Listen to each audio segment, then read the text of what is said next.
45مین سالگرد مقاومت سراسری خجسته باد. روز شهیدان و زندانیان سیاسی و سال روز تأسیس ارتش آزادی بخش ملی ایران.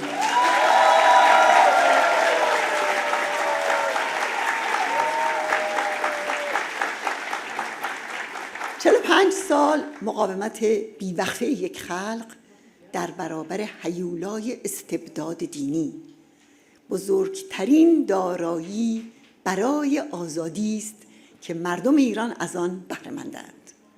این جنبشی است که مسعود آن را بنیاد نهاد و می رود تا تاریکترین صفحات تاریخ معاصر ایران را ورق بزند. مسعود گفت خامنه‌ای مرد، خلق زنده می شود و ملت ایران با فرزندان رشیدش در صدد جنگ اصلی با قیام و سرنگونی است. جنگ ها برای پایان 100 سال استبداد و خجسته میلاد آزادی و جمهوری دموکراتیک.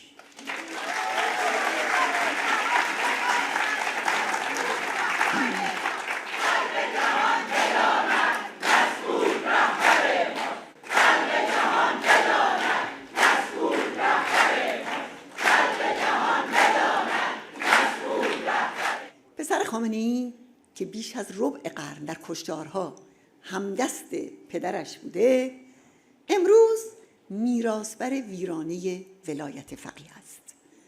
اما دولت مستعجلی است که بر پیشانیش حتمیت سرنگونی حک شده است. این ایستگاه آخر رژیم است. به بقایای رژیم میگوییم از هر راهی که بروید قیام و سرنگونی در انتظار شماست. در برابر شورشگران و شهرهای شورشی ایران، از شهرهای موشکی شما هیچ کاری ساخته نیست. در برابر قیام سازمان یافته، سیرک‌های خیابانی دردی از شما دوا نمی‌کند و اعدام هر روزه زندانیان سیاسی رژیمتان را نجات نمی‌دهد. همیهنان عزیز، امروز ابتدا اجازه بدهید بار دیگر تاکید کنم مقاومت ایران که قریب 5 دهه خواهان آزادی و صلح بوده و از 35 سال پیش با 133 افشاگری و به خصوص افشای تأسیسات پنهانی نطنز و عراق در مرداد سال 1381 مهمترین مانع دستیابی این رژیم به بمب اتمی شده است. از تفاهم برای پایان جنگ و مصیبت‌های مردم ایران البته استقبال می‌کند.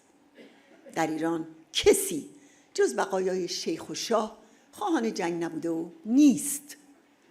تلاش برای تولید بمب اتمی، جنگ افروزی و دستاندازی به کشورهای منطقه بخشی از استراتژی دیکتاتوری دینی برای بقاست و از آن دست بر نمی‌دارد. جنگ سپر این رژیم در برابر قیام‌های مردمی است و صلح و آتش‌بس برای آن همچنان که خمینی گفت به مثابه زهر است. سرنگونی رژیم بر عهده مردم ایران و مقاومت سازمان یافته آنهاست با اصل کس نخارد که همان اصل دیرین ماست. این که پسر خامنه‌ای کمتر از 24 ساعت بعد از امضای یادداشت تفاهم علم مخالفت با اون رو بلند کرد و اعلام کرد علل اصول نظر دیگری داشتم، نشون داد که شکاف مرگبار در رأس رژیم و بی‌ثباتی و تزلزل اون تا چه حد است. و آخوندهای حاکم میگویم سپر جنگ و اعدام و قتل عام در برابر قیام‌ها را زمین بگذارید، آنگاه خواهید دید که طغیان بغض‌های فرو خورده چه بر سر رژیم پوسیده شما می آورد.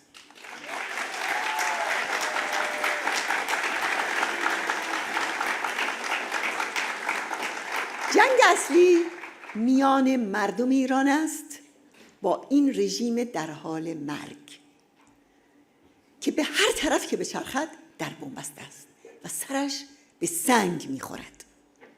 رژیمی که 10 میلیون نفر از مردم ایران را گرسنه نگه داشته.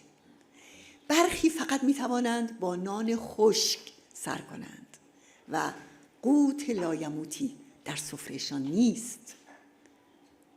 اون هم یک کشور غنی و ثروتمند مثل ایران.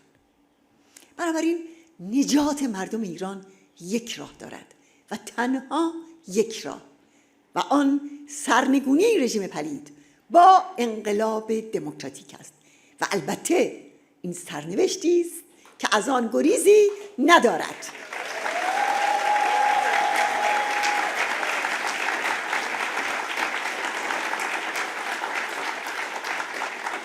تشبسات رژیم برای جلوگیری از تظاهرات بزرگ ایران آزاد، بازتاب هراس آخوندها از همین سرنوشت است. دادگاه اداری پاریس امروز با استناد به گزارش‌های اطلاعاتی اعلام کرد که تظاهرات 30 خرداد در معرض حمله رژیم ایران و بقایای سلطنت است و ساواک تهدید به بمبگذاری در این تظاهرات کرد. عجب. و از طرفداران خودش خواسته که راهپیمایی را مسدود کنند. بقایای شاه همدستان و آلت فعلهای رژیم در مواجهه با مردم و مقاومت ایران هستند. آنها از هر حرکتی که نشانی از مجاهدین و شورای ملی مقاومت داشته باشد به خود می‌لرزند، چرا که این جنبش را بالاترین مرز سرخ و جدیترین تهدید موجودیت خود می‌دانند. خمینی از ابتدا و به طور صریح در روز 4 تیر سال 1359 گفت که ترس او نه از آمریکا و نه از شوروی و نه از سایرین، بلکه از همین مجاهدین در تهران است. او به درستی آنتیتز اسلام ریایی خودش رو در مجاهدین میدید و به همین دلیل شعار مرگ بر منافق شعار اصلی اون و رژیمش بود و هست و دست آخر حکم قتل عام همه مجاهدین سر موضع رو داد. در 4 دهه گذشته نه مذاکره با خطر فاشیسم دینی پاسخ داده و نه جنگ. گفتیم که فاشیسم دینی و بنیادگرایی، اون هم تحت نام اسلام، بزرگترین تهدید دنیای امروز است، اما کسی گوش نکرد. امروز هم میگوییم که یک ایران صلحجو و غیر اتمی فقط با سرنگونی این رژیم به دست مردم و مقاومت سازمان یافته آنها امکان پذیر است.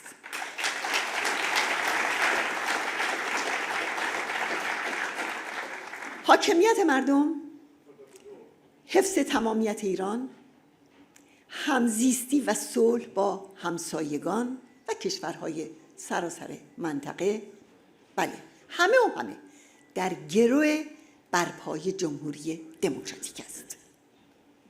راه آزادی ایران جنگ خارجی نیست. چشم دوختن به فروپاشی خود به خودی این رژیم نیست. راه آزادی ایران آلترناتیو سازی فیک و رباتیک نیست. نیروی واقعی تغییر بر روی زمین و برخاسته از مردمی است که در پی یک جامعه آزاد و عادلانه هستند. همون جوانانی که با ماکسیموم فداکاری به شاه و شیخ میگویند نه، همراه با مقاومتی سازمان یافته با 61 سال تجربه، اون هم در مورد با 2 دیکتاتوری. 5 روز قبل از شروع جنگ اخیر 250 رزمنده مجاهد در سحرگاه 4 اسفند در قلب تهران بر مقر خامنه‌ای فرود آمدند. در جریان قیام دیما کانون‌های شورشی با 630 عملیات به مراکز و نیروهای سرکوب رژیم تهاجم کردند. همه به یاد دارید که در سال 1382 در اشرف در عراق، اشرف 1، حدود 20,000 سلاح سبک و سنگین و 20,000 تن مهمات رو از مجاهدین گرفتند. مجاهدین این سلاح‌ها رو در 100 رشته عملیات ارتش آزادی بخش از رژیم خمینی به غنیمت گرفته بودند و یا با پول خودشون تهیه کرده بودند. سنتکام در یک اطلاعیه رسمی در 17 می سال 2003 گردآوری 2139 تانک و نفربر زرهی، قبضه های توپ و توپخانه و سلاح‌های پدافندی از مجاهدین رو اعلام کرده بود. راستی سلاح‌های مجاهدین و ارتش آزادی بخش ملی برای چه و به سود چه کسی از اونها گرفته شد؟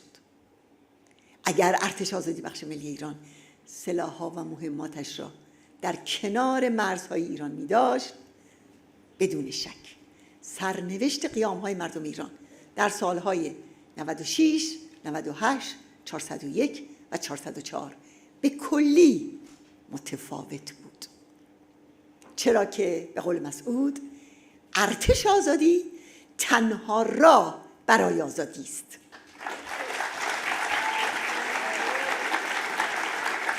هموطنان عزیز، دوستان گرامی، در قیام دیما شورشگران در کف خیابانها راه ارتش آزادی رو در پیش گرفتند.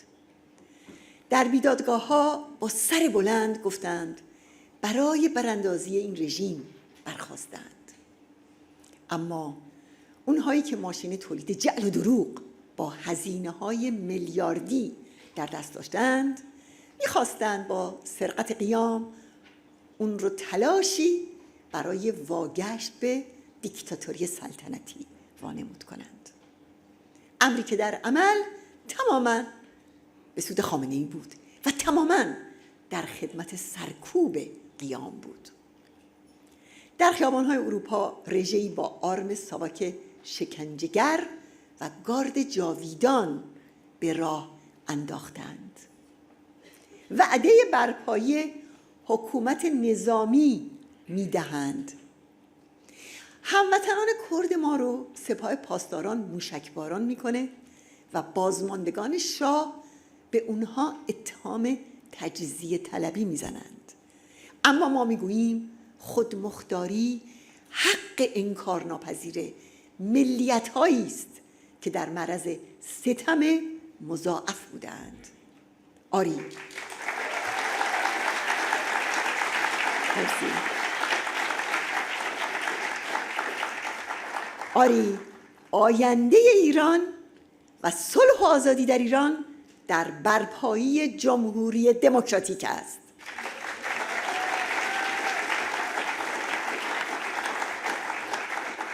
اعلام دولت موقت از طرف شورای ملی مقاومت برای انتقال حاکمیت به مردم ایران با انتخابات آزاد برای مجلس مؤسسان و قانونگذاری ملی، اون هم طی 6 ماه، برای همین هدف است. حالا اگر بپرسید چه تضمینی وجود دارد که یک جمهوری به چنین هدفهای والایی پایبند باشد؟ جواب را در نسل‌هایی بجویید که در یک نبرد 61 ساله با شاه و شیخ با آرمان‌های آزادی خواهانه به میدان آمده اند. مجاهدان سربه‌دار از زندان‌ها بارها برای من نوشتند ایستادیم تا پایان.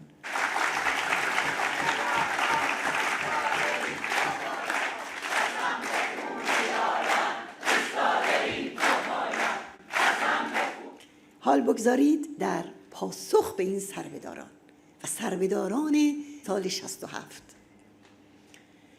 در پاسخ به همه زندانیان مقاوم و در پاسخ به نسلی که برای شکست دادن رژیم با پای سر به میدان آمده و به خصوص در پیشگاه مردم ایران یادآوری کنم. هر قطره خونی که در این 48 سال سیاه از پیکرتان بر زمین ریختند، هر شلاقی که بر شما فرود آمد، هر دقیقه‌ای که از عمرتان در سیاهچال‌ها و شکنجهگاه‌ها اسیر بودید و هرچه از زندگیتان که در فقر و کرونا و جنگ افروزی رژیم برباد رفت، بر مسئولیت من و تمام جنبش مقاومت می افزاید. تعهد من پیمانی است ناگسستنی برای آزادی همه مردم ایران از هر ملیت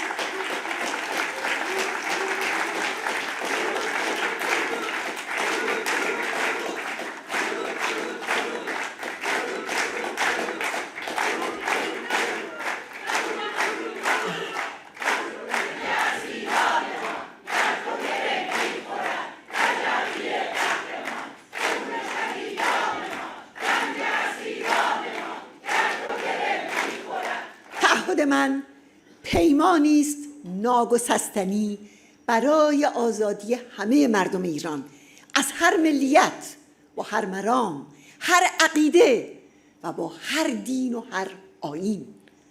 تعهد من دفاع از آزادی و شرف و استقلال ایران رو در روی هر گونه دیکتاتوری و وابستگی است، آن هم در راهی پرپیچ و خم با 7 خوانی از ابتلا و سختی ها. اما چه باک، ما بر این پیمان ایستاده ایم.